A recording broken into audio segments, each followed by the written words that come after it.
सर्वधर्म स्थापकस्त्वं सर्वधर्म स्वरूपकः आचार्यणां महाचार्यो रामकृष्णाय ते नमः। यथाग्ने दाहिका शक्ति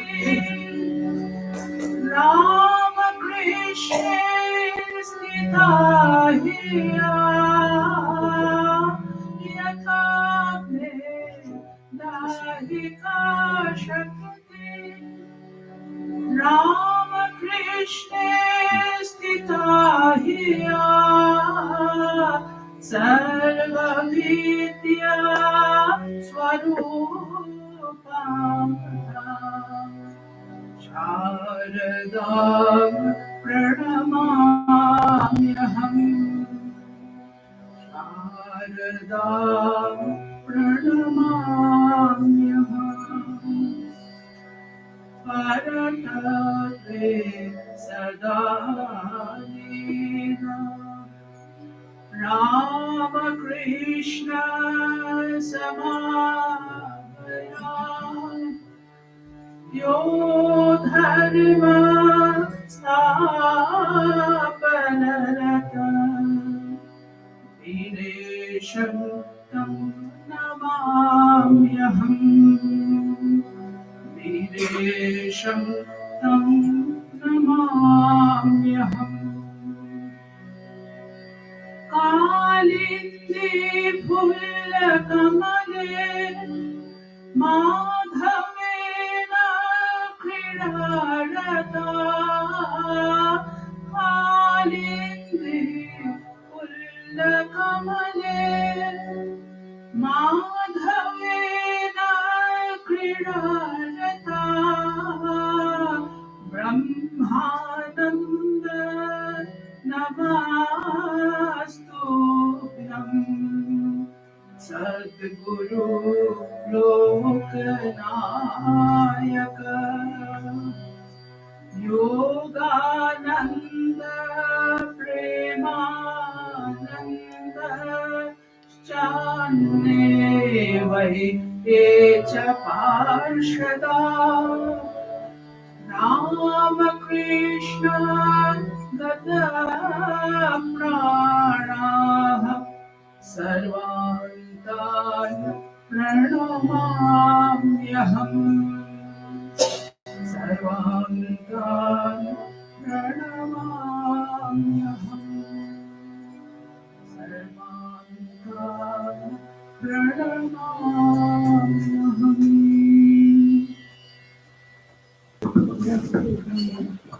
Namaskar everyone.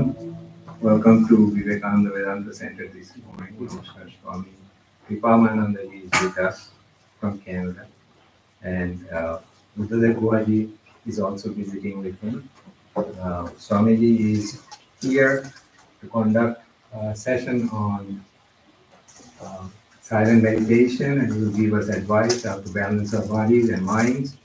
So I would like Buddhadev Guhaji to give a quick introduction to Swamiji, and just a very quick introduction.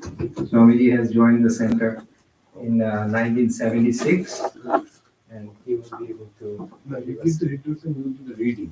Okay. So Swamiji has been the headmaster in Asansol, India, in the school, and in 2003, since 2003, he's in Canada, Toronto Center.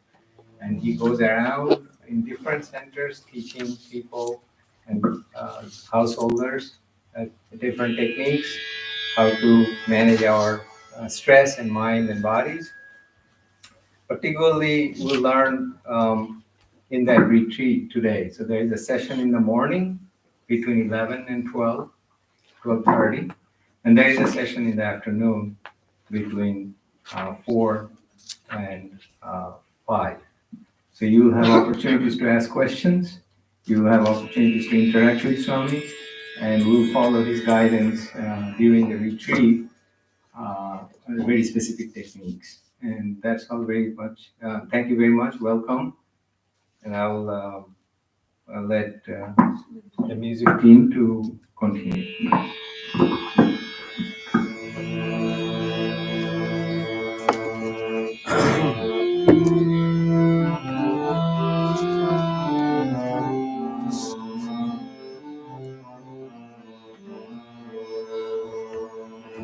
Namo Purvashe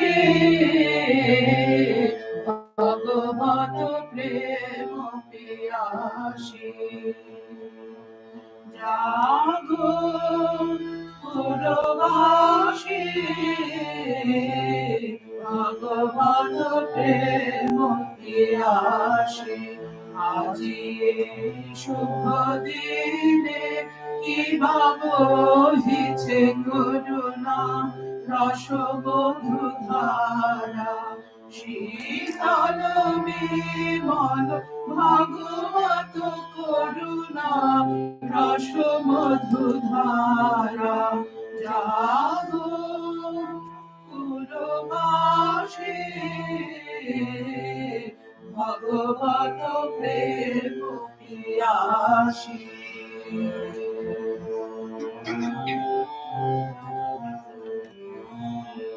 শূন্য হৃদয় লয়ে নিরাশায় পথ চেয়ে মানুষ কাহার কাটিয়াছে শূন্য হৃদয় লয়ে নিরাশায় পথ চেয়ে মানুষ কাহার কাটিয়াছে এসব কামার যার আজি তব নিমন্ত্রণ জগতের জননীর কাছে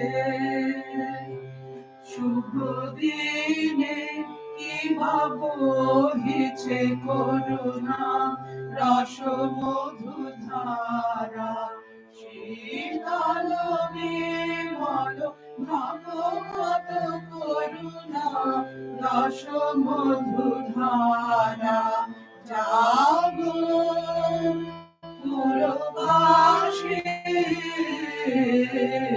ভগবত প্রেম পিয়াসী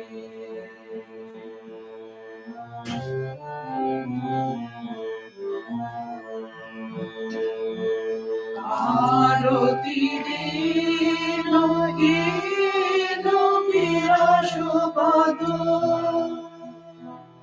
ওগো ধুলায় ধূসর মলিন বসন আরতি দিন হীন বিরসপদ ওগো ধুলায় ধূসর মলিন বসন দুঃখীকে বায়াছ শোনো গো বালকা এসেছেন তোমাদের জগতের মাতা শুভ দিনে কি ভাব হিছে করুণা রসমধু ধারা শীতল বিমল ভাগবত করুণা রসমধু ধারা জাগো পুরবাসে ভগবত প্রেম পিয়াসী ভগবত প্রেম পিয়াসী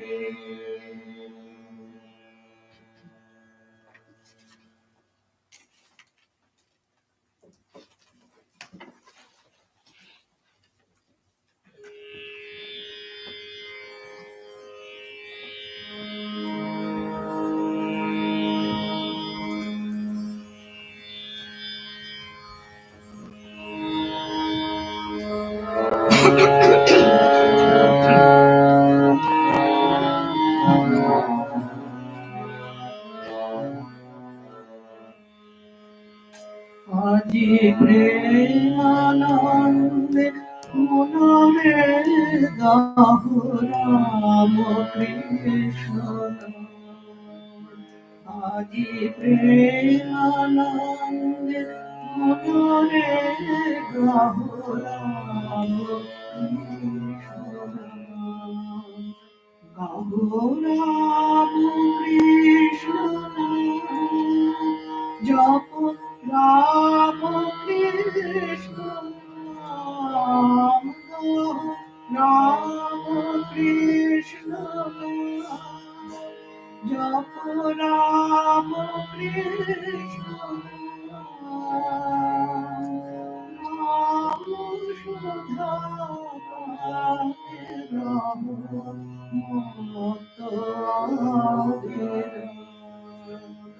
আজি প্রেমানন্দে মনরে গাহো রাম কৃষ্ণ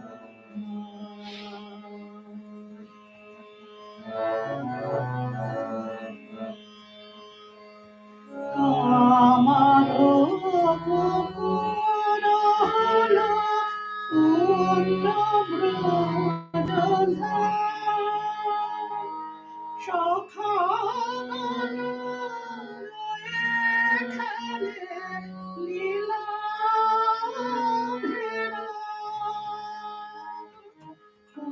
আমারো পুকুর হলো পূর্ণ ব্রজধাম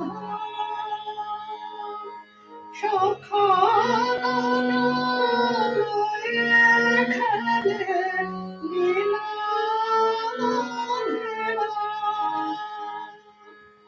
মানস মুকুরে ভাসে সে ছবি মম মানস মুকুরে ভাসে সে ছবি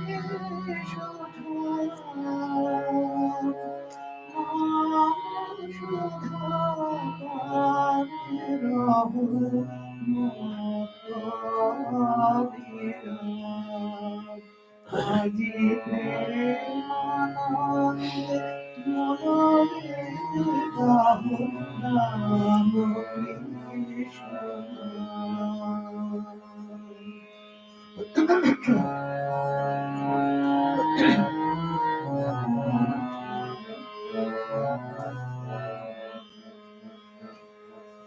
নমো নমো চন্দ্রা দেবী নমো ক্ষুদিরা গীতাময়ী মা জননী নমো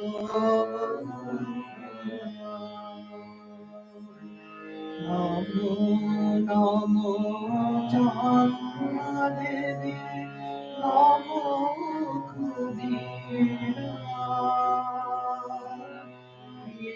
গীতাময়ী মা জননী নমো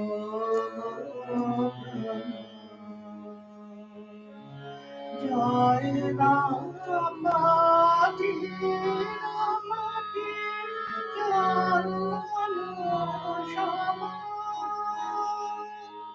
মা জননীর জন্মভূমি মহাতীর্থস্থান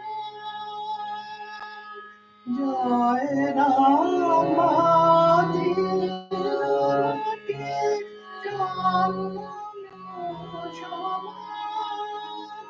আমার মা জননীর জন্মভূমি মহাতীর্থস্থান আমার চরণ শরণ নিলে চরণ শরণ নিলে তুমি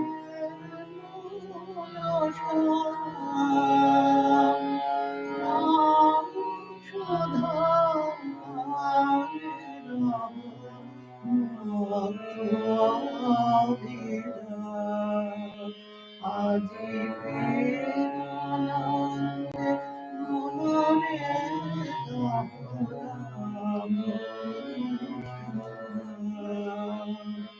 আজি প্রেমানন্দে মনরে গাম।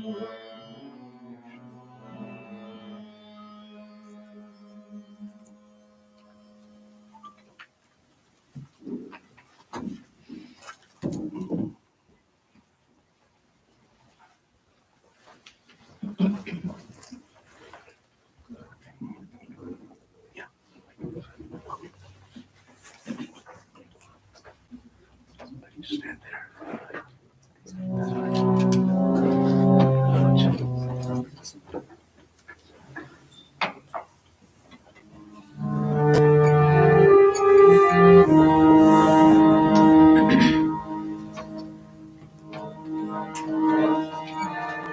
হে মোর স্বামীজি তোমার চরণ প্রান্তে মোরা কত ভাবে ঋণী।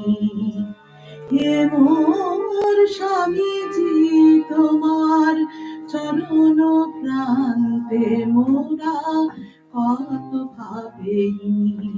তুমি দিয়েছ স্বদেশে প্রাণ, বিশ্ব মাঝে তুলেছ তার সম্মান। বলেছ এবার কেন্দ্র ভারতবর্ষ মিলন তীর্থধাম। প্রাচ্য প্রতীচ্য মিলিবে হেথায়, এই তো শান্তিধাম। হে মোর স্বামীজি ভুলি নাই, ভুলি নাই, ভুলি নাই তব দান। হে মোর স্বামীজি তোমার চরণ প্রান্তে মোরা কত ভাবে ঋণী। হে মোর স্বামীজি বিশ্ব আজ তব চরণ প্রান্তে দাঁড়িয়ে। হে মোর স্বামীজি বিশ্ব আজ তব চরণ প্রান্তে দাঁড়িয়ে। তুমি শোনালে তাদের বারতা মহান, শোনো হে বিশ্বজন ত্যাগের মন্ত্রে ভগবান। পৃথিবী তোমার দেশ, ভাই বলে করো সবারে আলিঙ্গন। বলেছ এবার কেন্দ্র ভারতবর্ষ মুক্তির তীর্থধাম। এই মহামানবের সাগর তীর্থে শোনো মুক্তির সমগান। হে মোর স্বামীজি ভুলি নাই, ভুলি নাই, ভুলি নাই তব দান। হে মোর স্বামীজি তোমার চরণ প্রান্তে মোরা কত ভাবে ঋণী। তুমি দিয়েছ স্বদেশে প্রাণ, বিশ্ব মাঝে তুলেছ তার সম্মান। বলেছ এবার কেন্দ্র ভারতবর্ষ মিলন তীর্থধাম। প্রাচ্য প্রতীচ্য মিলিবে হেথায়, এই তো শান্তিধাম। হে মোর স্বামীজি ভুলি নাই, ভুলি নাই, ভুলি নাই তব দান। হে মোর স্বামীজি তোমার চরণ প্রান্তে মোরা কত ভাবে প্রেমী হে মোর Swamiji.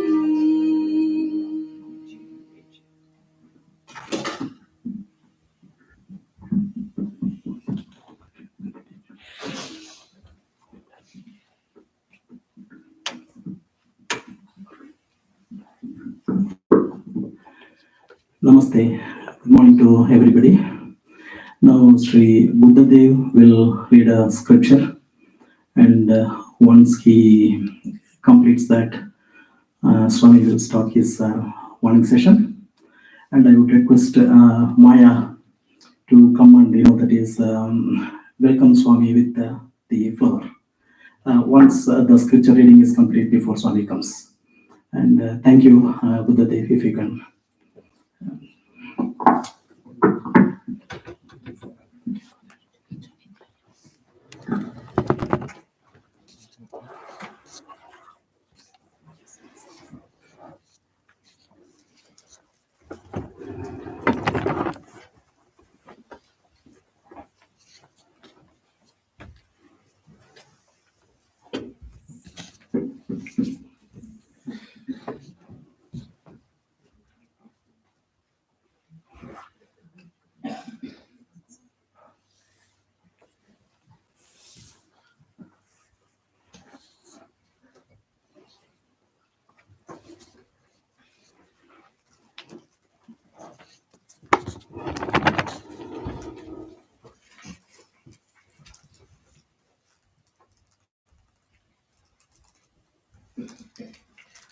Good morning and namaskar. It's great to be here on this auspicious day. And I think the morning talk for Swamiji is focus and meditation in our daily lives and in our lives. So I think it's only befitting that we read something from Swami Vivekananda and what he has to say about this extensively in various places. So this is a talk, it's an excerpt of talk from Washington Hall in San Francisco. He gave the talk in March 16th in 1900. So the subject of the talk was concentration. So here Swamiji says, in the lives of all great men, past and present, we find this tremendous power of concentration. Those are men of genius, you say. The science of yoga tells us that we're all geniuses if we try hard to be. Some will come into this life better fitted, and we'll do it quicker perhaps. We can all do the same. The same power is in everyone. The subject of the present lecture is how to concentrate the mind in order to study the mind itself. Yogis have laid down certain rules, and this night I'm going to give you a sketch of some of the rules. Concentration, of course, comes from various sources. Through the senses, you can get concentration. Some get it when they hear beautiful music. Others when they see beautiful scenery. Some get concentrated by lying upon beds of spikes, sharp iron spikes. Others by sitting upon sharp pebbles. These are extraordinary cases, most unscientific procedures. Scientific procedure of concentration is gradually training the mind. One gets concentrated by holding his arm up.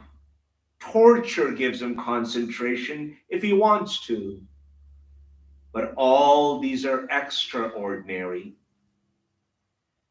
Universal methods have been organized according to different philosophers. Some say the state we want to attain is superconsciousness of the mind, going beyond the limitations the body has made for us. The value of ethics to the yogi lies in that it makes the mind pure. The purer the mind is, easier it is to control. The mind takes every thought that rises and works it out. The grosser the mind, the more difficult it is to control the mind. The immoral man will never be able to concentrate his mind to study psychology. He may get a little control in his mind as he begins, get a little power of hearing, and even those powers will eventually leave him. The difficulty is that if you study closely, you see how the extraordinary power arrived and was not attained by regular scientific training. The men who by the power of magic control serpents will eventually be killed by serpents. The man who attains any extraordinary powers will in the long run succumb to those powers. There are millions receive power through all sorts of ways in India. The vast majority of them die raving lunatics. Quite a number commit suicide, the mind being unbalanced. So, the study of concentration must be put on the safe side. Scientific, slow, and peaceful. The first requisite is to be moral. Such a man wants the gods to come down, and they will come down and manifest themselves to him. That is our psychology and philosophy in essence, to be perfectly moral. Just think what that means. No injury to anyone, perfect purity, perfect austerity. These are absolutely necessary. Just think, if a man can attain all these in perfection, what more do you want? If he's free from all enmity towards any being, all animals will give up their enmity in his presence. The yogis, they lay down very strict laws so that one cannot pass off for a charitable man without being charitable. If you believe me, I have seen a man who used to live in a hole and there were cobras and frogs living with him. Sometimes he would fast for days and months and then come out. He was always silent. My old master used to say, when the lotus of the heart has bloomed, the bees will come by themselves. Men like that are there yet. They do not need to talk. When the man is perfect from his heart, without a thought of hatred, all animals will give up their hatred before him. So with purity. These are necessary for our dealings with our fellow beings. We must love all. We have no business to look at the faults of others. It does no good to anyone. We must not even think of them. Our business is only with the good. We're not here to deal with faults. Our business is to be good. And only then you will get concentration. Here's the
Shri Gurubhyo Namaha Harihi Om Sahana Bhavatu Sahanau Bhunaktu Sahaviryam Karavavahai Tejasvinavadhitamastu ma vidvishavahai Om Shanti Shanti Shanti Om.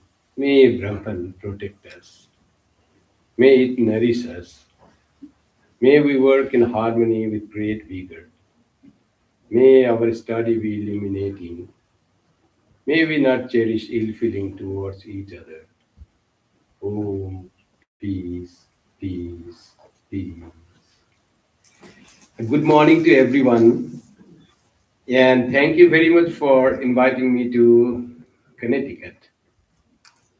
Wonderful state of the United States so far that I have seen. Very beautiful. And the devotees. Yesterday I had a class for Toronto online from Connecticut. And I spoke highly of the devotees. Feedback came to me, Swami, you are very praiseful to the people. I said, because they are praiseworthy. That's why I am praiseful. And today again, I cannot but praise the wonderful center that you have, one of the most beautiful centers of the Vedanta societies in North America. I have seen Santa Barbara, and I say that is the most beautiful center of the Ramakrishna order universally. But this center, after seeing that, I feel that there are competitions and competitive centers of Santa Barbara beauty. Um, Very nice to meet you all, and I thank the Vedanta Center of Connecticut for inviting me and giving me an opportunity to interact with you on a subject that's so beautifully chosen, the importance of focus and meditation in our lives.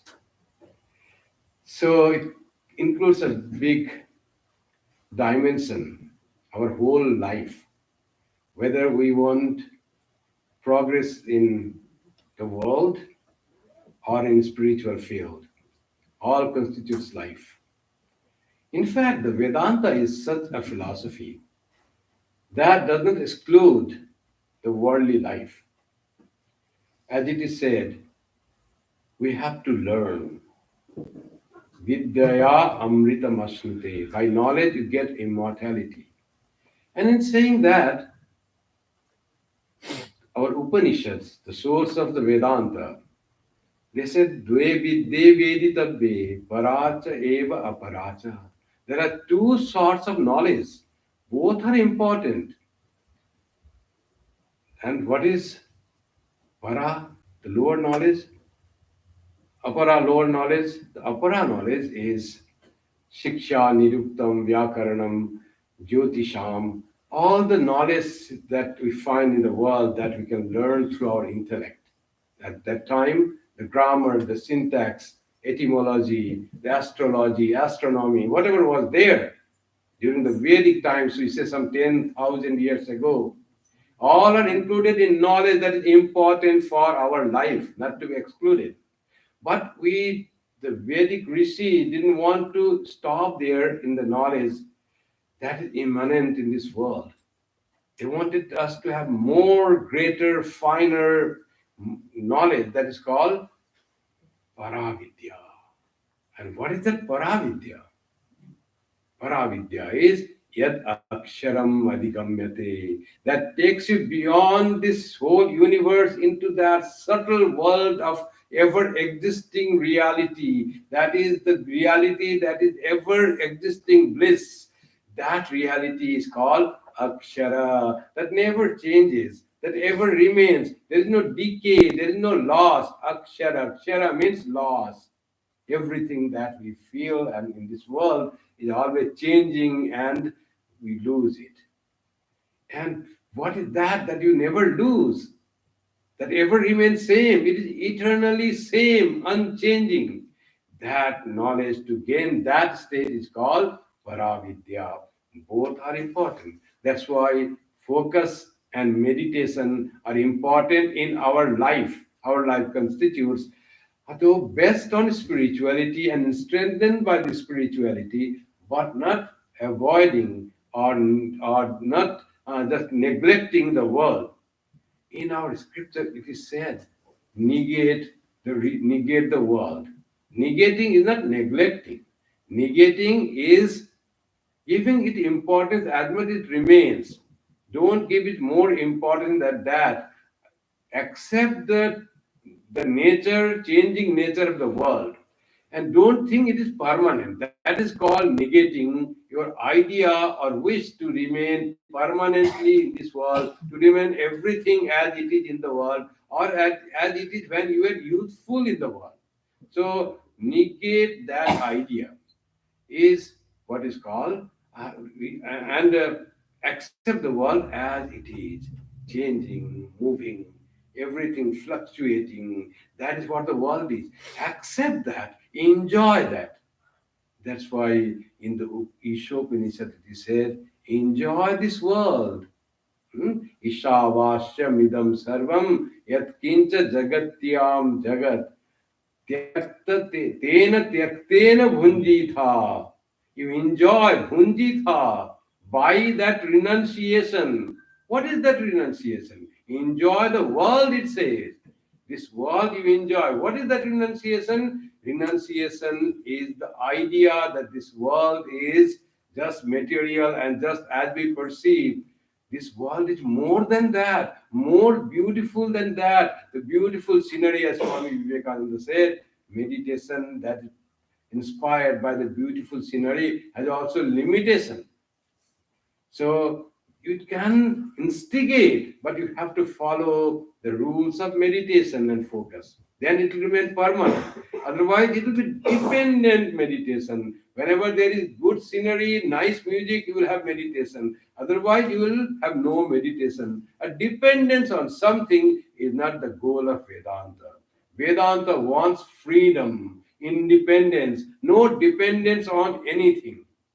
So that's why they say, Tena Tyaktena, enjoy this world by that renunciation. What renunciation? Renunciation that this world is, and with the knowledge that this world is not as we perceive it, it is not as is ever changing, it is all covered with that divinity, Isha Vastyamidam Sarvam. That knowledge itself is the renunciation of the world that will give me all the joys that we seek in the heart of my hearts. I want to be in joy and bliss. Beautiful songs today. Premanande Monore Gaho Ramakrishna Nam. Mind, repeat the name of Ramakrishna with the joy and love. That is Ramakrishna. Nama Sudha Praniraho. Praniraho Motto Abhiram. And be intoxicated, inebriated in the nectar of the name of God. That is the bliss we seek. And that can happen. So that is how it's called Tena Tyaktena. Can you find divinity in this world? Can you perceive the divinity? One Swamiji used to say, try to see God only when you close your eyes. But what about the God that is present everywhere? God, the immanent reality. When you touch something, see that you are touching the feet of God. When you see any face, see it is God appearing to you in the form of that human being. When you listen anything, it is the sound of God. When the birds sing, it is God singing through the voice of these birds. Can you find the divinity that is immanent in this world? Then that becomes renunciation, and that becomes the enjoyment, and you get nourishment with that enjoyment. That's why the prayer, may that Brahman nourish us, may that protect us. From what protection? Protection from ignorance, protection from the sin. May it nourish us with the knowledge of truth, knowledge of seeing divinity everywhere, knowledge of find everyone as my own soul, that appearing as another person that is in front of me, not different from me. Can you have that feeling? And Brahman may that do, that may I find identity with everyone in this world. May I see divine in this world. To have such realization, we need to have focus of our mind, always alert. That apramattena vedhavyam, says the Upanishad, and gives the example. How is that? Like like an arrow being shot to a target, bull's eye, and that arrow is, you have to focus on that. Focus on the bullseye. Don't divert your mind to anything else. Apramatta. When you are diverted, your alertness is gone. Then you cannot shoot the target. And what is the target? Says the Upanishad. Pranabo dhanu sharo yatma brahmatallakshamuchyate apramattena vedhavyam sarvat tanmayo bhavet. Pull the string.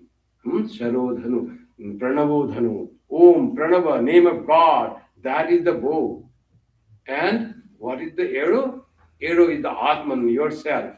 With the help of God, name of God, you put your own self in the target. What is the target? Brahmatal Lakshya Muchyate. Lakshya means Brahman, divinity, your own reality, your own true nature. Your whatever you think about yourself, the Jivatma should go and meet with Brahman, with Paramatma. How will that that happen? With the help of the bow of the name of God, Pranava. And when this Jivatma is shot with the help of bow and meets the target, Brahman, then whatever happens, Saravat Tanmayo Bhavet. This Shara and this arrow and the target become one. They merge together. How did they merge? They were always together. In our ignorance, we see Jivatma and Paramatma. I and you, I and this world. All this is ignorance. May that Brahman nourish me with the knowledge that I am one with this universe. I am one with that existing reality or Brahman. I am one with Satchidananda. No one is separate. Separateness is ignorance. Finding identity with the universe, identity with the reality, identity with the Satchidananda, that is true knowledge. And that knowledge is Paravidya, supreme knowledge. That is a part of our life. So, focus and meditation in our lives. Swami Vivekananda said, if I had to study again from primary education, I will not go to school to study. Rather, I will practice concentration. Because I have found that everything lies in the concentration. When we increase the power of mind to concentrate, mind becomes so powerful that with a little effort, I can get the hidden knowledge of any subject, because that has become very powerful. And how it is powerful? It is powerful because mind's energy is all dissipated in so many directions. It thinks one thing here now, and so it's a half-minded. Other thing, another portion of the mind. Other thing, another portion. All frittered mental energy. Focus all the energy, put that, And that becomes tremendous, powerful, strong mind. And that mind is put anything, the secret that is hidden in that knowledge is just there. It has to reveal. An example given is like the lens that catches the rays of sun. You focus all the rays through the lens and you put on anything. It is so powerful that it can burn even the paper. Really, so rays dissipated, no power. When you focus, so much power. That exactly the mental power. When we focus, we gain so much power. Power of mind is increased when it is focused. And how to focus the mind and make it powerful. When mind will be focused, wherever we want to put it, focus it, it will reveal its truth. It will be fully there. And the ideal mind, as Swami Vivekananda said, at one moment we can make it attached to the thing where we want it to attach. And then we can detach it from there and put it another place and attach there. It will be like the lump of clay. You put on a wall, it sticks. You take it out from there, fully, whole lump is taken out. Put it another place, it is still there. Like that will be our mind. Full mindfulness, as they say. Practice of the mindfulness. That will make our work so beautiful. Sri Krishna says to Arjuna, Arjuna, try to focus the mind and be established in equanimity. And he said, you be yogi. And what is yogi? Samatvam yoga uchyate. Yoga is equanimity, treating everything in life with an equal eye. Good and bad, praise and blame, happiness and misery. Try to see that everything can be treated with equanimity. Don't get disturbed by any such thing. Everything comes and goes, temporary in this world. Be established in equanimity. Arjuna said, for you, Arjuna, you are Yogeshwara. You are in the incarnation of God, Yogeshwara Krishna. For you, it is easy to do that. Whatever you do with 100% mind. But for me, ordinary human being, he was not ordinary though, Arjuna, a great human being. For me, it is not that easy to put the mind fully on one thing. I want to focus the mind. It's not that I have not tried before you said. I have tried that. But controlling the mind and focusing it is like controlling the wind that is blowing. How can I control the wind? It is so powerful. And he says about the mind three things. Pramati balavad dridham. It is very powerful, turbulent, and it's very difficult to control this turbulent, powerful, and obstinate mind, said Arjuna. How much he had studied about the mind. Often we don't even study our mind. Even we don't think we are putting the mind there or not. When we try to understand our mind, then we find how difficult it is to control the mind. Arjuna had tried. Arjuna had tried successfully. It's not that Arjuna didn't ever try. You know the story of how his Dronacharya once to his young students, when they were just teenagers or still younger, Arjuna was training them to shoot the arrow to a perfect target. And what was the target? It was a bird image and put on the high branch of a tree. They were all on the ground, small kids, all the Pandavas and Kauravas. And he said first to Duryodhana. And Duryodhana put the arrow and said, can you hit the eye of the bird? And he put the arrow. Don't shoot until I say, said the Dronacharya. And he put the arrow and says, Duryodhana, what do you see? Do you see the eye of the bird? Yes, I see. Do you see anything else? Yes, I see everything. I see you, I see my brothers, I see Pandavas, I see everything. I have eyes or not. So then he said, shoot. He shot, but not only it didn't touch the eye of the bird, it didn't even touch the bird at all. That was Duryodhana.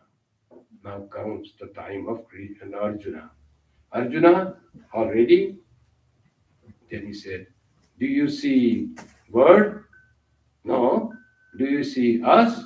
Me? No. Then what do you see? I see the eye of the bird. Only the eye of the bird. Should gone. Apramattena vedhavyam. He was not pramatta. He was alert. He was focused. He was mindful, and he hit the target. He achieved the goal. That's how the success is achieved in life. When we are focused, it is not only for shooting the eye of the bird or studying something, chemistry or mathematics. It is for everything that we do. Even a simple act of sweeping the floor. If we are focused, it will be clean. Wiping the altar, cooking the dishes. If we are alert, then we'll put salt only once. If we are not alert, maybe forget, did I put the salt or not? Then you have to taste. Sometimes Indian cooking to be offered to God, you don't taste before offering to some respectable guest. Then whether I put it or not, now you can taste. Now you have to give them. Or you said, perhaps I didn't put. You put the salt, and it was double salt, and the honorable guest has come. But what was the mistake? Such a good cook have been making delicious dishes, and that day it became the double salt. What happened? God is not happy with me. Something happened. No one was unhappy. God is ever pleased with you. That's why He gave the privilege to you to cook for the honorable guest, cook for the God to offer. The mistake was your own. You were not apramatta. Your mind was not focused. There was lack in the focus of the mind. In Hindi, there is a nice saying that they write at the when the train path goes. They said, "Savadhani hati, durghatana ghati." When your focus is diverted, accident is imminent. So always be focused on the track, on the situation. Then you will be always there. You can save. So that is for everything in our life. How important is focus and meditation in everything in our life, not only for spiritual practice, but for everything that we do. Then Arjuna, when he said, Sri Krishna, you say control the mind, and it's not easy, very difficult. Arjuna said, Sri Krishna had to agree to Arjuna saying, yes, Arjuna, you are right. It is really difficult to control the mind, but difficulty doesn't mean impossibility. It is difficult, but not impossible. And he gives the means. How then it's possible? And says, two things you have to do. Two things. Ready to everything. He has been trained in archery, weaponry, in fighting, all that. For him, two things should not be difficult. What are two things? Abhyasa and Vairagya. Abhyasena tu kaunteya, Vairagyena cha grihate. You practice to control the mind. And by practicing, you will make it under your control. It is possible to fully control the mind and to be fully mindful. And with that, you need the Vairagya. What is this Vairagya? Vairagya is often translated as renunciation. Often it is supposed to be very negative, that you renounce everything. You don't enjoy the world. You can wear the nice clothes. You cannot eat a cup of coffee in the morning because you have renounced. You cannot do anything in the world that is beautiful and nice that you used to like. You cannot eat sweets. You cannot eat that food that you like because you have now renounced. You have to renounce. Sri Krishna says, Vairagya, I cannot do that. Otherwise, I cannot focus the mind. Renunciation is not negative at all. It is more about having than giving up. Having with your choice, giving up by automation. When you choose something that is nice and good, and you feel it is important in life, what was unimportant, distracting, that thing automatically goes away, and that is renunciation. Sri Ramakrishna described it beautifully. He asked Yam, what is Vairagya? Yam said, Vairagya is Vishaya Virag. not being attached and attracted to the things of the world. I want to eat this, I want to buy this, I want to possess this. Not having that attraction to anything in the world. Oh, what a wonderful shining car, BMW. If I had more money, instead of having Honda Civic, I would buy BMW or Tesla, modern variety, like that I would buy. Don't have attraction for that. You don't need that. After all, vehicle is meant to transport you on the road. Some big rich person used to travel in the plane in economy class, be multi-billionaire. And someone asked, you travel by economy class? Why not in the business class even? And you can fly your private jets. And that person said, if business class would take me faster to my destination, I would be traveling by business class. But isn't it same time it reaches whether you travel by business class or economy class? So why should I spend money uselessly for the business class? Economy class is quite comfortable. I can maintain in that. I don't have to go in the business class. That person, billionaire, but so to the ground, he never tried to feel that I am something different from other people, identifying everyone as a fellow human being, irrespective of how much money they have. There are many people in the world who have become very rich, and because of this factor, might be they have become very rich. They feel that it is by the grace of God they got some more money, others have little less money. But what we do, money is needed for what? As Sri Ramakrishna said, "Taka ki hai." What does the money give you? It gives you food, shelter, and whatever money is needed, little for offering to the people, to the needy people, some charity, some little travel, some treatment when you are sick, and helping some your relatives or people. That is the need of money. Nothing more than that. Money is not needed to have the number of how much you have increase in the bank. Now I had $1 million, and I in 2 years I will have $3 more million. This number increases. You are growing old, and one day there are $10 million. You already saved, but you are at the hospice, going away. Now worry that time. What will I do with the $10 million that is accumulated? Number was increasing. Just number. So that is not useful. Useful is how you spend money. That is very important in some good work that will satisfy you, that will make you really happy. And what makes happy? How, by spending what type of, in what way spending money makes us happy? That Swami Vivekananda and Rockefeller. Rockefeller, one of the richest person in his time, was not happy. Swami Vivekananda said, use your money for the service of others. Give in charity. And Rockefeller didn't reply anything. Went back, not very happy to get lesson from the yogi. He said he will say something, some mantra or something he will do, and my all this disappointment will go and I'll be happy. But he said, use your money for something good. He wasn't happy to get any suggestion from anyone. He was that type of person. But he goes home, Yogi's word, Swami Vivekananda's word, Shiva's word, it will not go in vain. Whatever Swami Vivekananda has said, nothing will go in vain. And it didn't go in vain even with the Rockefeller. When they thought about it. Sravana has been done. Approaching the yogi was the grace of God. After that, Sravana done. Manana for him is automatic. Because it comes from Shiva himself in the form of Swami Vivekananda. Then he thought, yes, I should do that. He wrote a big amount of check. Went next day to Swami Vivekananda and put that check on the table.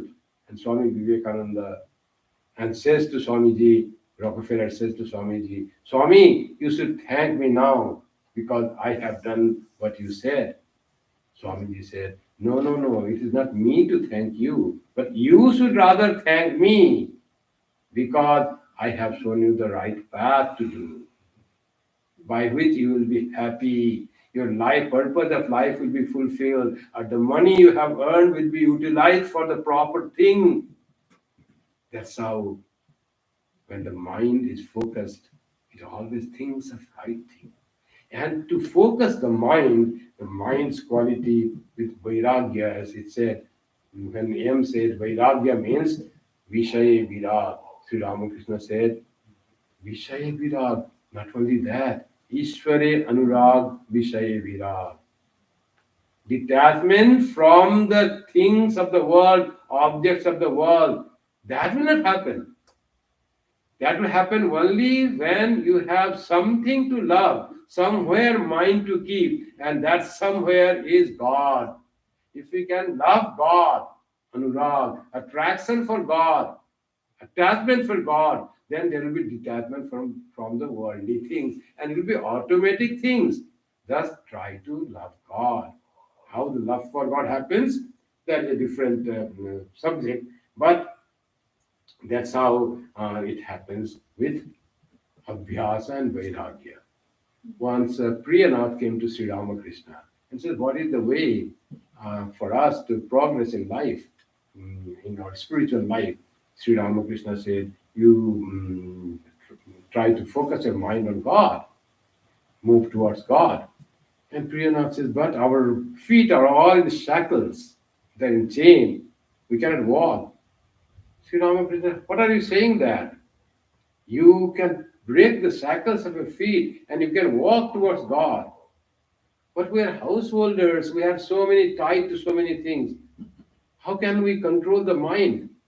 Sri Ramakrishna says, you can control. Haven't you heard something called Abhyasa Yoga? Practice. You won't practice anything and you will think that the thing will happen. Without practice, nothing has happened. No one has got success in the world. Nahi suttasya simhasya pravishanti mukhe mrigaha. The lion is in rest and thinks that doesn't want to hunt and thinks, oh, maybe one deer will come near me. Sleeping lion. Will deer ever come? He has to practice. He has to get up, jump, find where the prey is, and then he can find that. So nahi suktasya simhasya pravishanti mukhe mrigaha.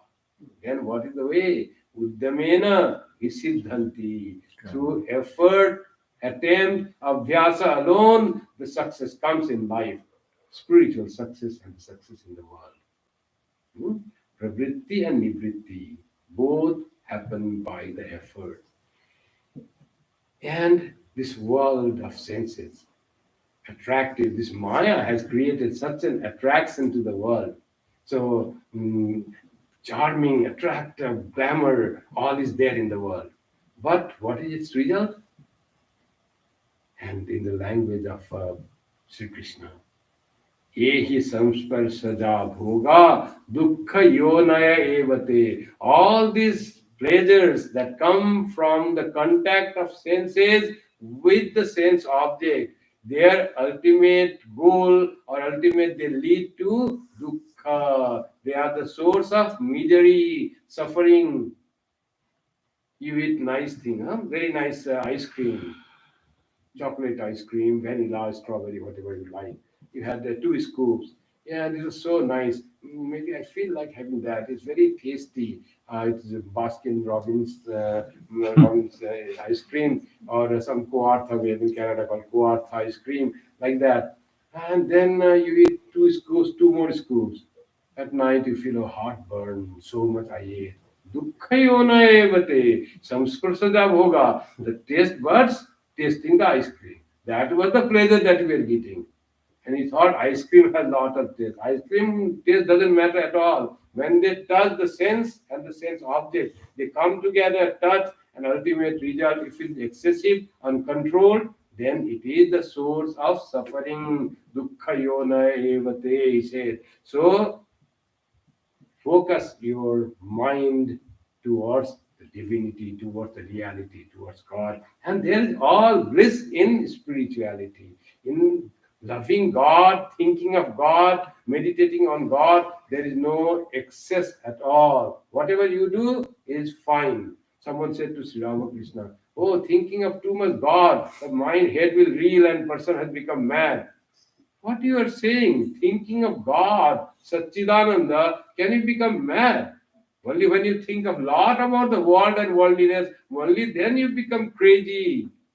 Thinking about will never make you crazy. It will give you more and more bliss until you reach that Paramananda Prapti, supreme bliss. So to have that control and focus of the mind, we now know focus of the mind is important for everything in our life. But how to have that focus? So this is Abhyasa and Vairagya. How to do Abhyasa? What will help us in making the Abhyasa and Vairagya?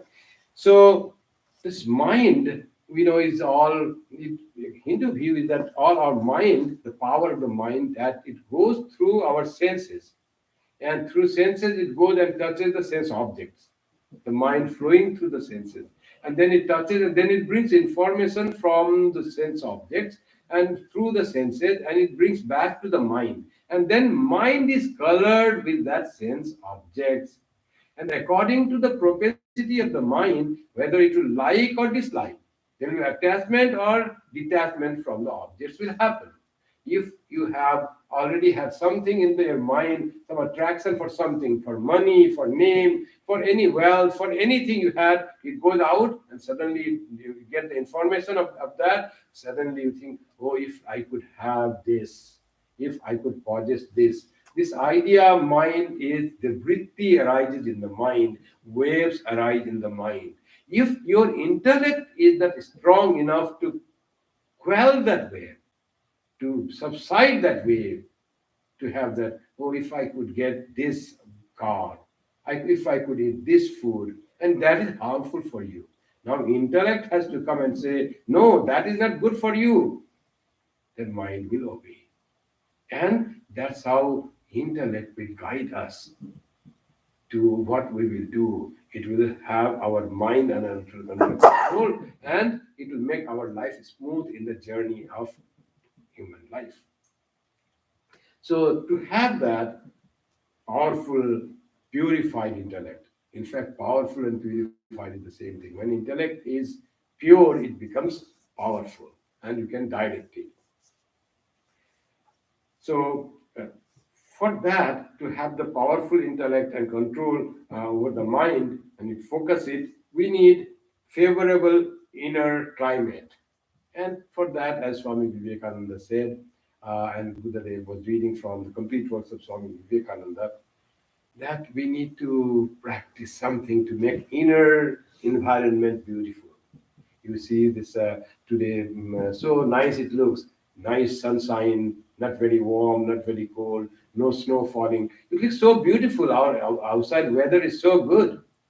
Similarly, if our inner weather, inner climate is all favorable, then it is easy to control the mind and enjoy the inner peace. What is that? How can we have inner climate suitable for focus and meditation? By practicing a yama and niyama. What is yama? Ahimsa, satya, asteya, brahmacharya, aparigraha. Very basic necessity for spiritual progress. We often try to say spirituality, spiritual progress, but it is necessary for good human life. Whether you are spiritual or not doesn't matter. Yama and niyama are important for any human being that wants to live a good human life, success in human life. So, what is yama? Ahimsa, non-injury. I don't kill any animals. I don't give a blow to any other person. I'm a decent person. So I practice non-injury. Not that. Non-injury in a subtle level is very tough. That when you don't hurt anyone physically, that is your physical non-injury you are practicing. But what about verbal? Do you say something that hurts other person? Some of your words? If it does, you are not practicing non-injury. You are injurious. As they say, smoking is injurious to health. Speaking evil is injurious not to other person only. It is injurious to your own life, spiritual life, and also the human life in the world. Speaking ill to others, disturbing others with our words, commenting something that is unpleasant in the name of saying the truth. Oh, I'm very truthful. I cannot make the words and make something look good when there is no good. But that is not the way we should behave. That is not making our inner climate good. Sri Ramakrishna says in the gospel, when you see a lame man, don't say that, how did you become lame? Don't say it hurts. Respect others. If in the conversation you can say where was the accident happened, but say in such a way that doesn't hurt that person. And always try to be good to others through words. Don't disturb or hurt others through the words. In the name of even speaking the truth. It is said in the scripture, Satyam Bruyat, also you should always speak the truth. But Priyam Bruyat, speak pleasant, good, nourishing, inspiring. Ma Bruyat Satyam Apriyam. Apriya Satya, that is injurious, that is disturbing. Don't speak that truth. It is truth, but it injures others, it disturbs others.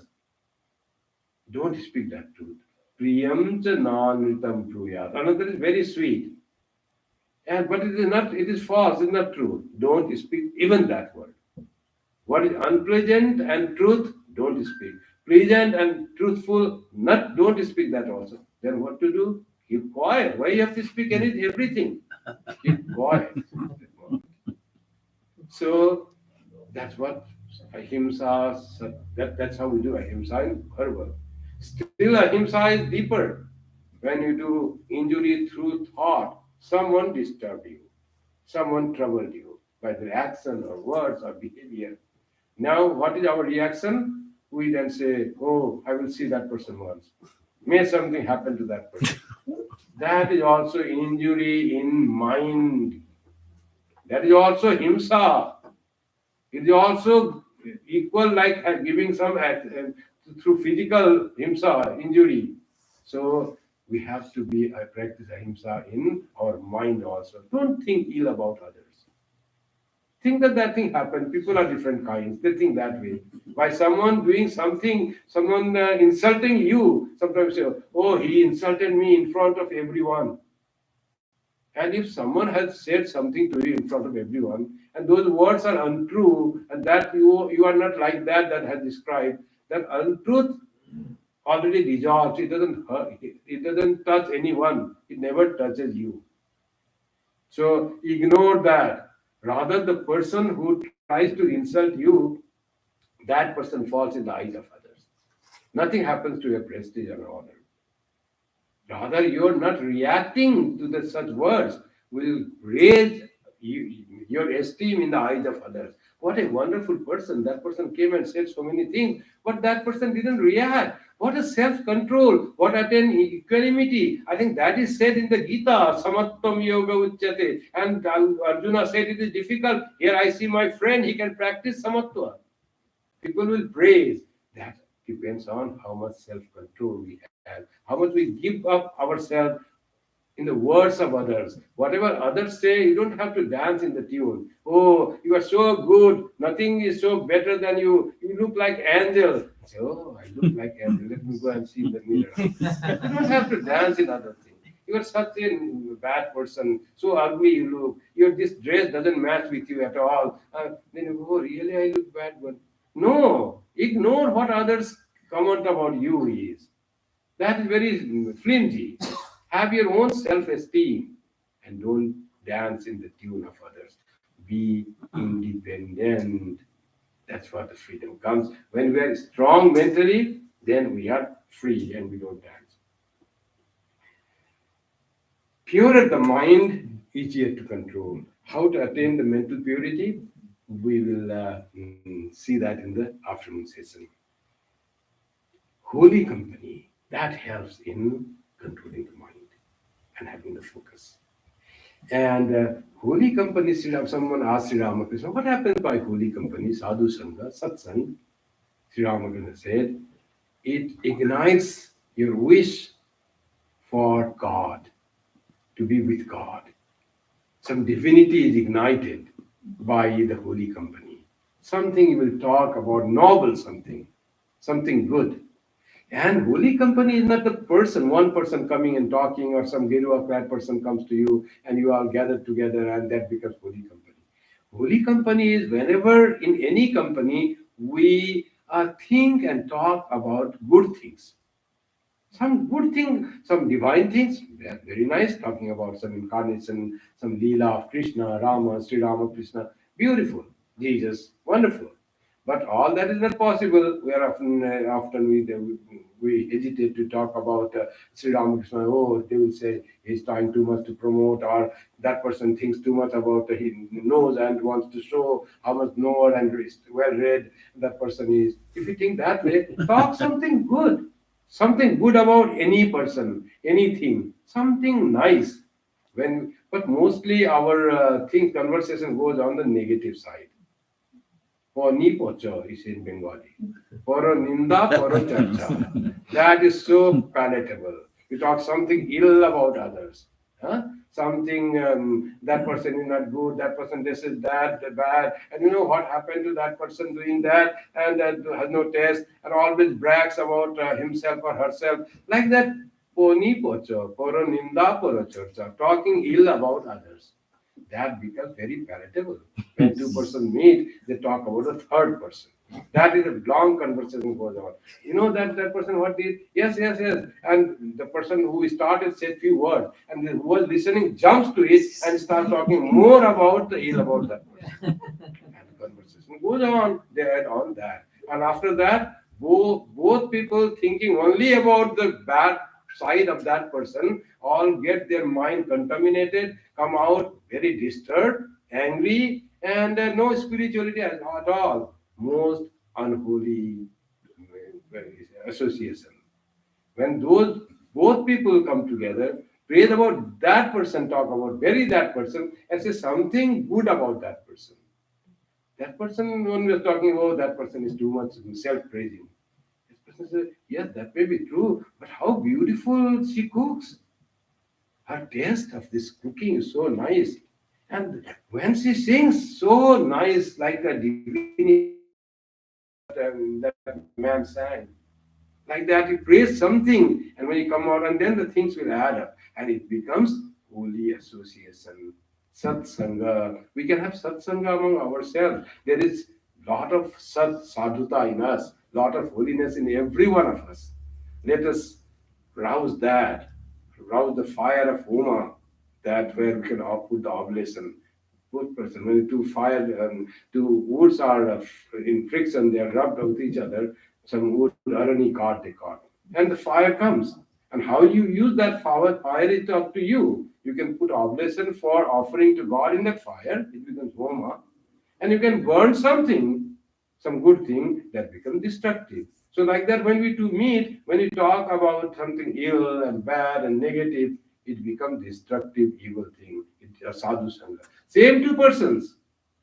When you talk something good, it becomes fire for Homa. Sadhu sangha happens. And sadhu sangha, having nice thoughts, praising something that helps in control of mind.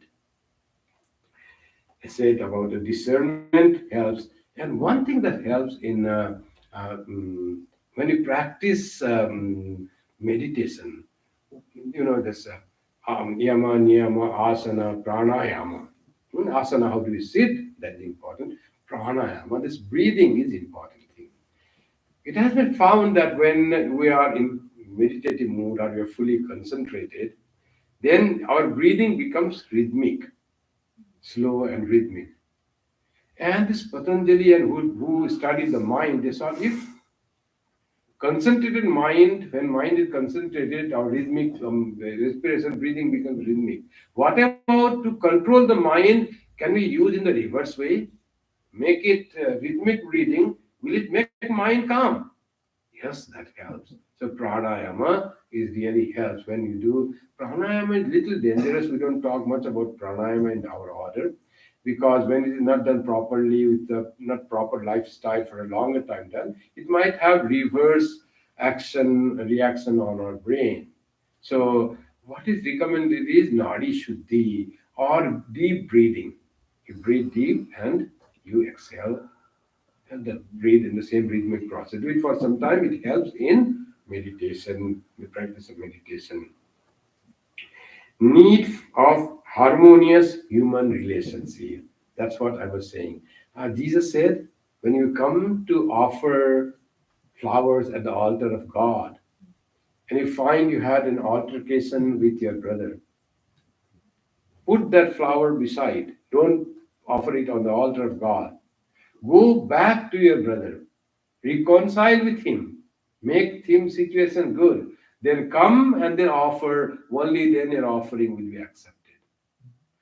We have to have our mind peaceful and happy. Only then our offering is accepted by God. You're all angry, fighting with something, saying something to someone. You come to the temple and then you light the lamp and then ring the bell and Om Namo, Om Namo, Om Namo, Om Namo. God doesn't accept that. We have to have perfect, reconciled human relationship to have the mind control. Regular practice of japa and repeating God's name. Meditation is helpful in controlling the mind at all other situations. So that you all know how your guru has instructed or what you are practicing, that is the thing. And sometimes beware of the trick of mind. Mind itself starts when you are going on. No? They say when Buddha sat for meditation at Vaishakha Purnima, called Vaishak they call, full moon day in the Vaishak, and that day he will attain the Bodhi. And then Mara came and said, "What are you doing that? It's so difficult. Give up that." Then Mara sent some dancers, some wells, some greed, some fear, and this branches started breaking. Storm came, and all that it is said, but it is not outside. Mara is all inside. Mind playing tricks. Fearful. Maybe I will die. And also greed and whatever in subconscious mind that comes when our mind tries to reach that goal. It has to pass through the hurdle of subconscious. And there in the subconscious, what is hidden, we are not aware of that. But we should be aware of the trick of the mind. If it says something that is not described in the scriptures, you know for certain it's the trick of your mind.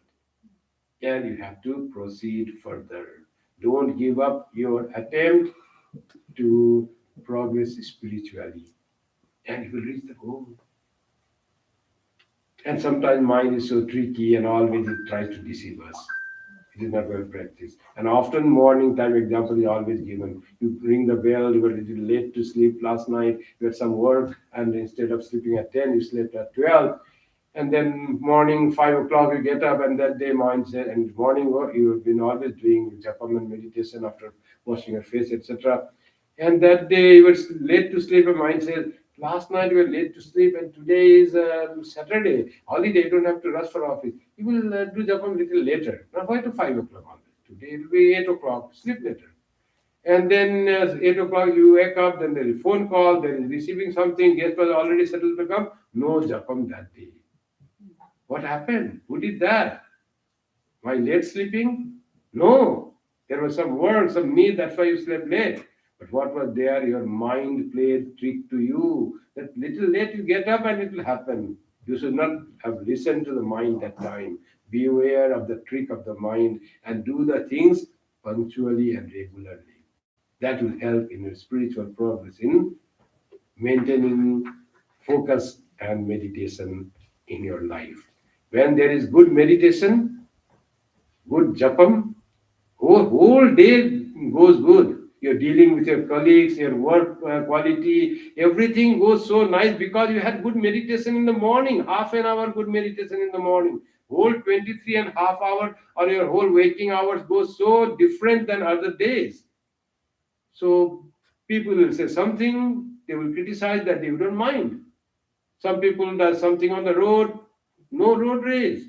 What happened? The same person used to be very angry on the road rage, used to be there if something happens unusual by other driver, and that day no reaction. Okay, if this person behave in a different way, you have to be prepared that. That is what the driving is. Driving is not only the steering and the brake and clutch, and to maintain the speed, and you drive in. Driving is knowing how others will behave. What others are not always behaving the right way.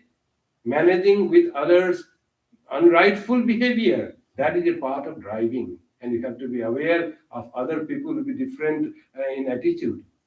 And that all this will come adjusting with the people, reconciling with the people, accepting the different kinds of people in the world without disturbing your mind is possible when you have good focus and meditation in the half hour of a prayer time in the morning. 5 to 5:30 you did meditation, or 5:30 to 6 you did meditation, and that will have its effect until you sleep at night. You won't have bad thoughts for anyone. You won't be disturbed for anyone's other's comment. That's how this focus and meditation is important in our life. Very, very important. Strong intellect, pure intellect, and controlled mind are the secret of success of our human life. We have got this human life by the grace of God. Manusyatvam, it is Daiva Anugraha. So we should not just make it, live it without having its proper use and achieving success in life. All will die. Whether we are successful spiritually, successful as a human work, all will be born and will eat and will die. But life, when you've got such precious life, it should be fully and properly utilized.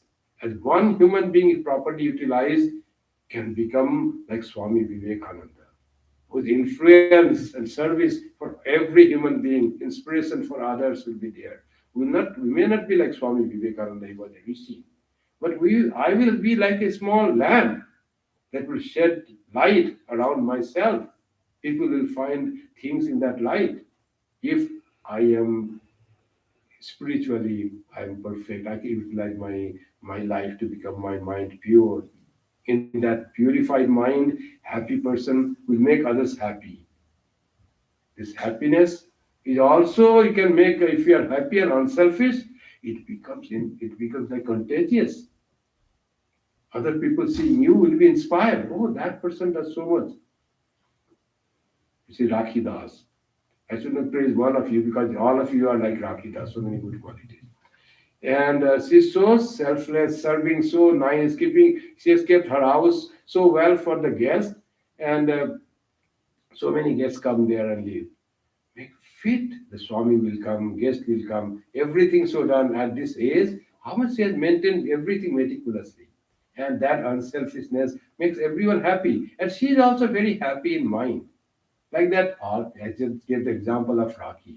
All of you are like that. All the devotees of Thakur, whatever they do so much perfection and goodness. The songs today, your behavior, your very smile when I see you, everything shows that you are so pure in heart. You have come in touch with Sri Ramakrishna, the philosopher's stone. We are like the iron. No more we are iron. We have come closer to the philosopher's stone. And our iron is turning into gold. And it will be fully turned into gold the more we come in contact with that porous pathar, with that philosopher's stone. So my prayer to Thakur and Swamiji to make us really gold. He can change us from iron to gold, to shine our heart. Not only to you, I pray for me as well. I need His grace as much as you all need. I need to purify my mind as much you all need. There is no much difference between householder and sannyasi. It is a different mode of living life. And Thakur says, householders are more privileged, they are more fortunate. With their little practice of spirituality, they can reach me. Monk has to do lot labor because he is given the opportunity to not be disturbed by the responsibility of the world. So he should put his mind fully. If he doesn't do that, there will be pratyavaya, there will be his mistakes will be counted. But householder, if you cannot put whole mind and put little of the mind, half an hour for prayer in the morning, that will be counted. Oh, that person remembers me half an hour. God's grace will flow more towards the householders because he remembers half an hour. As Sri Ramakrishna said, The Narada story. So Vishnu said to Narada, "Oh, that farmer is my great devotee." Narada says, "I repeat God's name always, and who can be greater devotee than me?" Even this great devotees and all people might have ego sometimes come. And without those ego coming, how would get the stories this? And he said, "Who can be greater devotee than me?" And went quietly, and he could go in all the worlds he can move. And he goes there and tries to observe, like that you have intelligence, no? He didn't have intelligence service, but he himself went there and observed whole night since he woke up until he slept. And the farmer woke up in the morning, said, "Narayana." He repeated the God name, not repeating, only repeating, saying once, "Narayana." Then engaged in this work, that work, farming, doing things for the household, this, that, and whole day hard work, and tired comes the evening, and then again now very tired and has to go to sleep, not too late at night, just evening. After had the dinner, and then goes, sits on the bed, lies there, pulls the throw, and then says Narayana. And slowly. Bas, 2 times God's name. And then he is a greater devotee, and Vishnu is so pleased with him. He forgets God all the time, only 2 times remembering. And he goes and complains, "Lord, what is your justice? There is not a moment that I don't repeat your name, and you said that person is greatest devotee. How you have to prove this? How is greatest devotee?" Then Narayana said, "Okay." Vishnu said, "I will do it." And one day there was a meeting, and Vishnu said to Narada, "Take this bowl of milk, full up to the brim, and go around this hall, and come and give me this milk. But you have to take care. Don't spill even a drop of that milk from the bowl. It is full up to the brim." Narada went around very carefully. God has said to him, and he will bring. And even Devatsya brought. And he brought back not a drop spilled from that full the bowl, milk-filled bowl. And he was very pleased that himself, I could do it, what Vishnu said. "Lord, I could do it. I didn't spill even a drop." "Okay, thank you. But did you remember me while going around? How can I do that? You put that not a drop should spill. My full attention was that I shouldn't spill a drop. I didn't remember at all. I just was fully focused on this." You see, that farmer, his brim is full. He's also taking the bowl around the hall so many times. His responsibility towards his family, life, and hard work. Still, he remembers me twice a day. Isn't he greatest? Then Narada said, and he said, "Yes." That's how the householder's life is. Remember God little, and God becomes pleased. Oh, this person, daily he or she does practice in the morning. And the grace flows, and progress starts happening in leaps and bounds, and you become more spiritual. All negativity goes, all finding fault become less, getting reaction to the words that are unpleasant words, comments, all goes. Fear goes away. What people will say if something happens to me, insulted in me, and said something in me. No fear at all about the people. I am with God. What do I fear? আমি কি জমের ভয় রেখেছি? Like that thing. Durga Nam, what is the song? আমি কি জমের ভয় রেখেছি.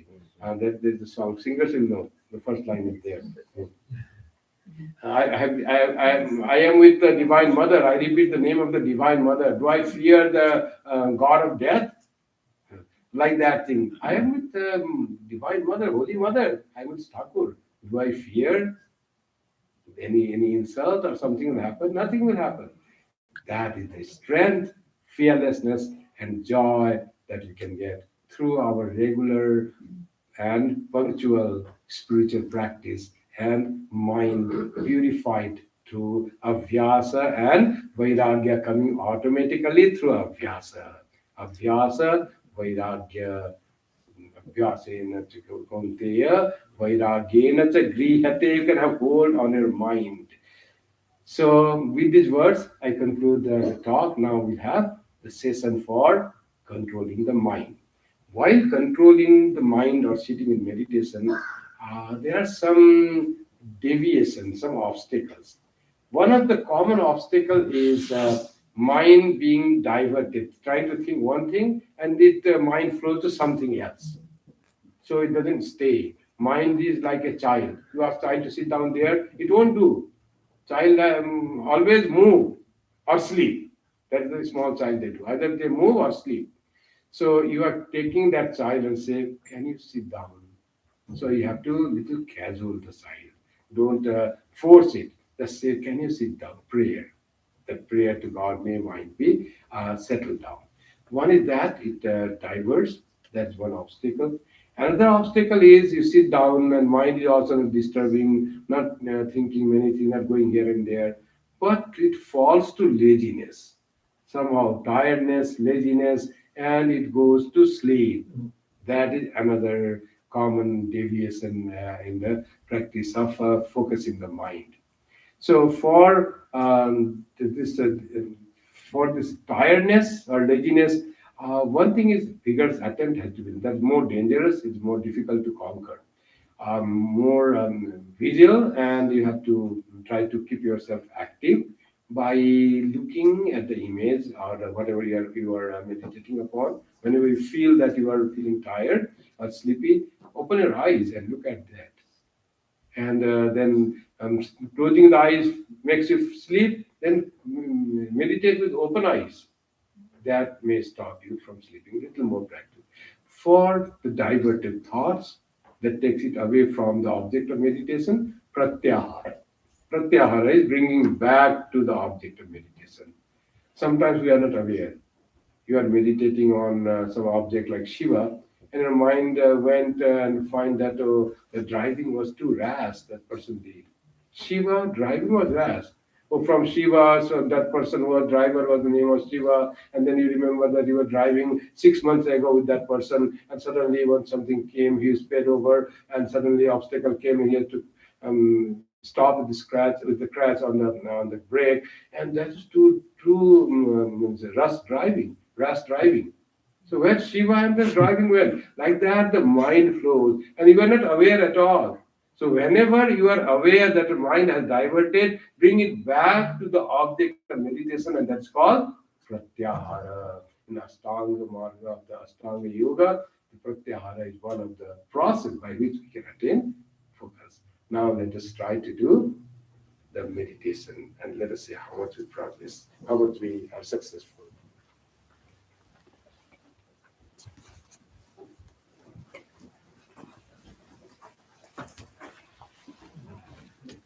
Should we keep a carpet here if someone wants to sit down for devoting? And lights, only that light will stop.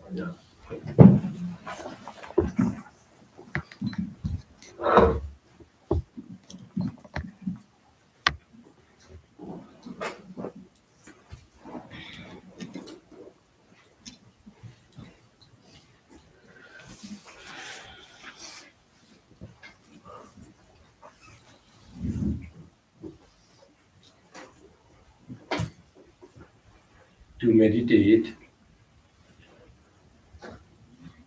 we should have a meditative mood. Suitable inner environment.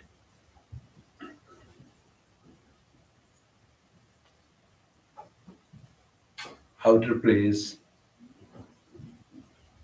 also helps in creating the mood for meditation.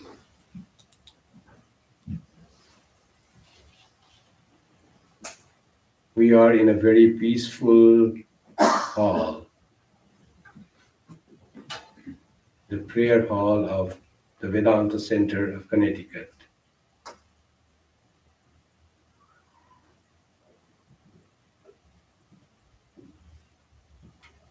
Where we feel the greater presence of divinity.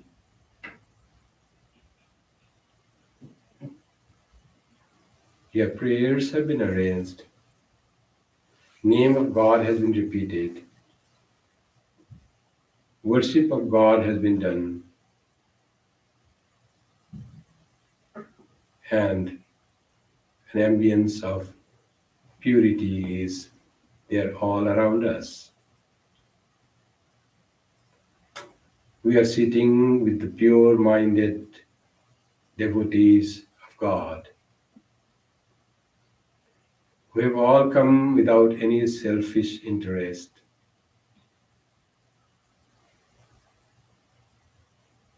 The one interest that have brought all of us here is to manifest our spirituality, strengthen our spiritual awareness.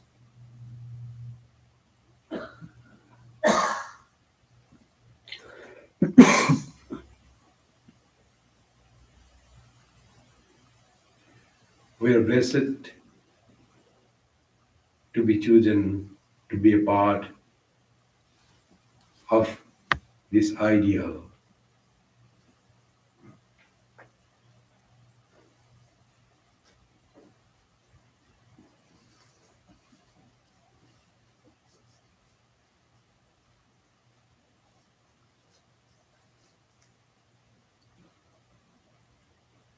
Let us chant the name of God. The holy name of God is congenial to purify our mind and make it fit for meditation. Let us repeat the name of God. Om Tasya Vachaka Pranavaha. He is designated, the God is designated, the ultimate reality is designated by Pranava, or Om says the Upanishads. Let's repeat Om. First I will do the sample, then we'll repeat it 10 times.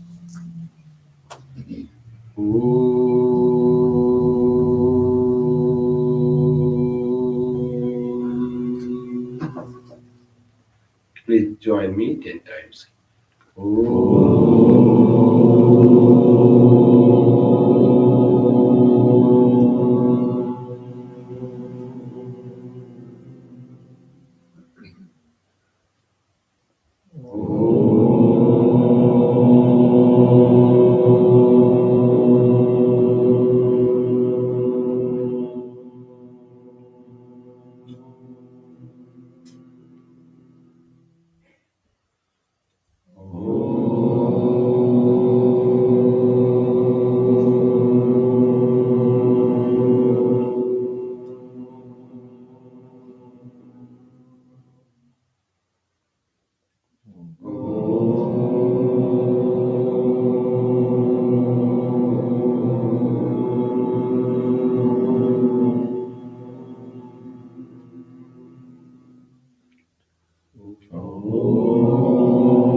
Now let us do Nadi Shuddhi, deep breathing.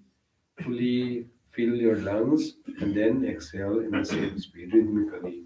So now let us begin filling the lungs, inhaling. Then we exhale like this. We do 3 times. Inhale and exhale.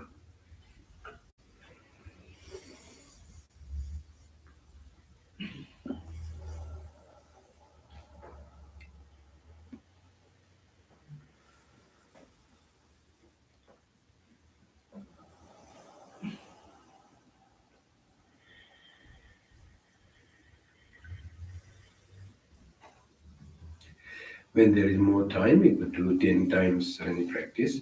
That helps in making the mind calm. Now we'll go to meditation.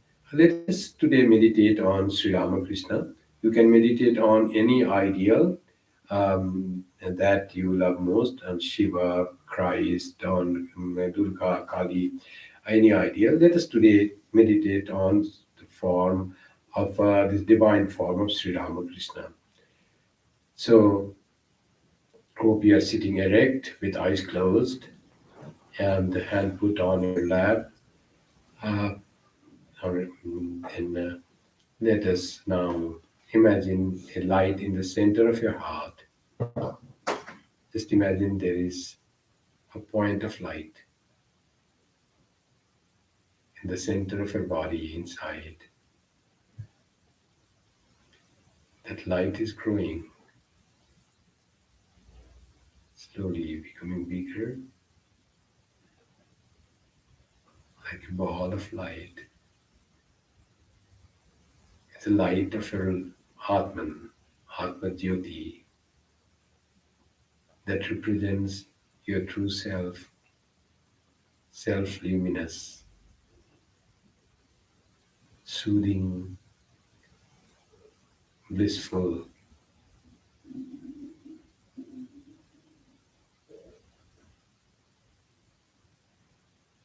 Think of that light for a few moments, like the size of a tennis ball.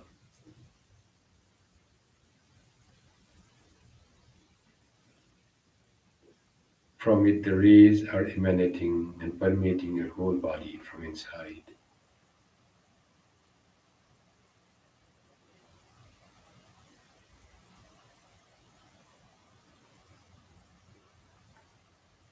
Your whole body is made of this light of consciousness.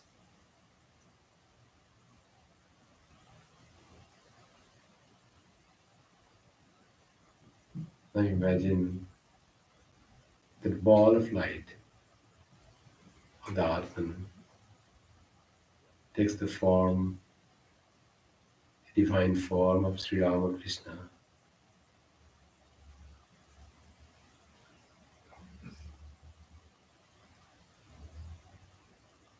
In the center of your heart, light emanating from it, and permeating your whole body. Your body too had become luminous with the light emanating from the form of Sri Ramakrishna. Let us focus on Sri Ramakrishna, luminous, seated cross-legged within you, made of light. Visualize his lotus feet.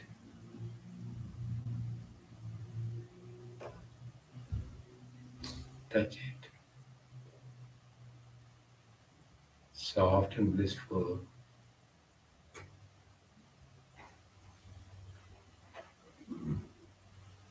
Such a wonderful privilege to touch the holy feet of Sri Ramakrishna.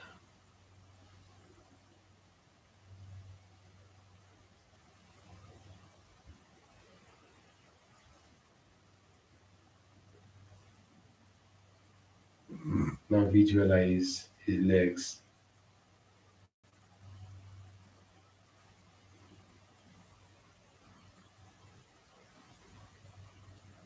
Lower, lower leg, and upper leg. Visualize his body. On his lap, his two hands. By a mere touch of those hands, all our impurities vanish.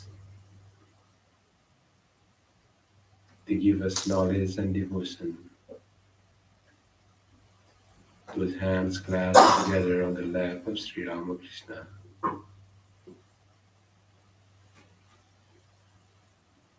Visualize his forearm,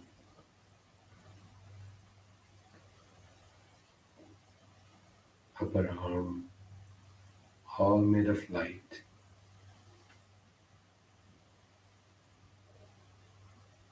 Visualize his chest,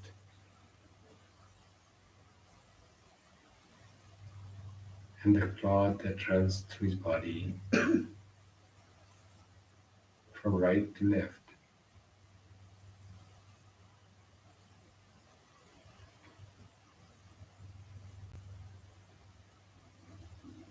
See his shoulders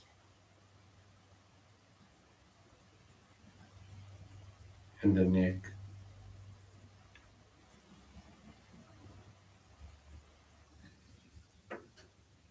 Now let us see his head, his hair on his head, and now the face, the forehead,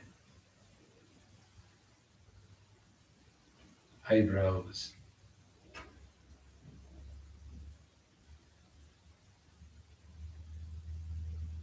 eyes half open,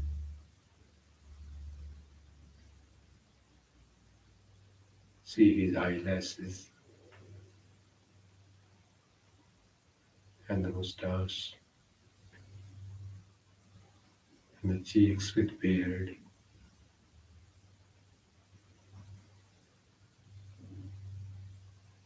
Beard covering the front of his neck.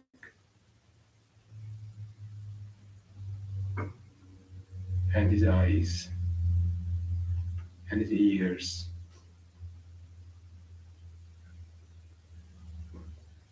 And the nose.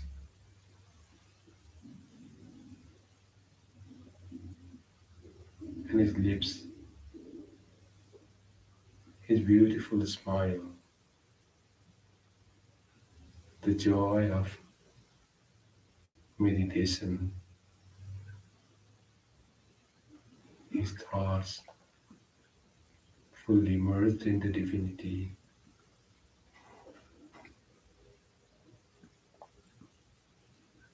Let us meditate on the full form of Sri Ramakrishna, who is blissful and luminous, seated in our heart,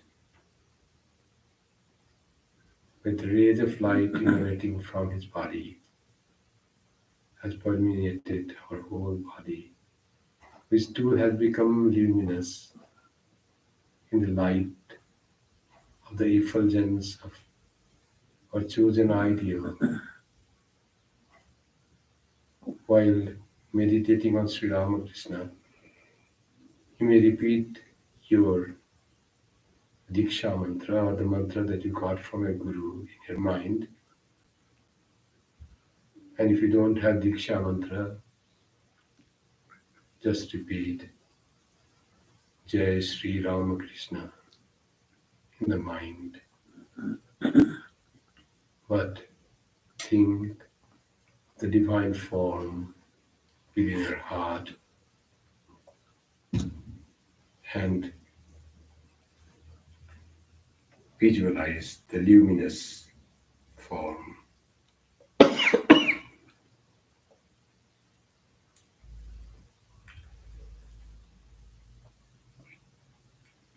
Om.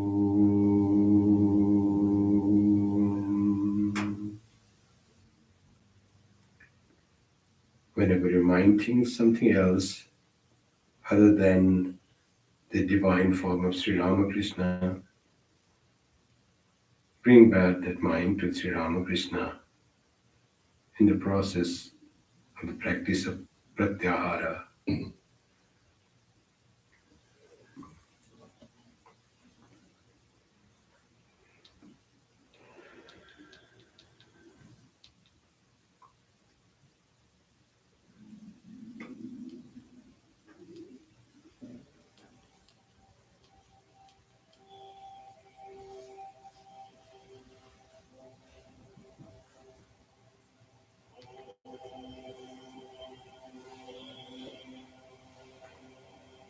we meditate for 5 minutes.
Om Shanti Shanti Shanti. Hari Om Tat Sat. Shri Ram Krishna Arpanamastu. Sarve bhavantu sukhina, sarve santu niramayaha, sarve bhadrani pashyantu, ma kaschid dukkhava bhavet.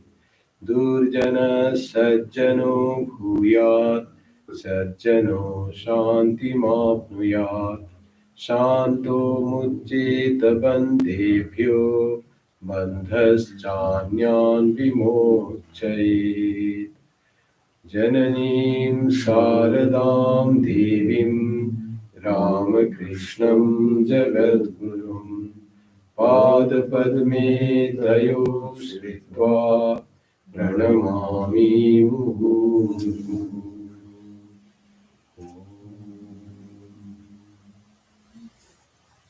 Here ends the guided meditation. Thank you.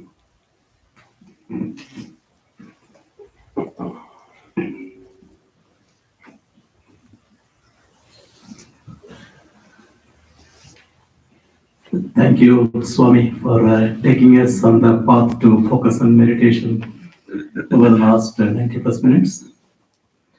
And now we will have a lunch break until around 2:15 p.m. Please go downstairs and take lunch. About 20 people at a time, the space is limited. So we will come back here and assemble by 2:20.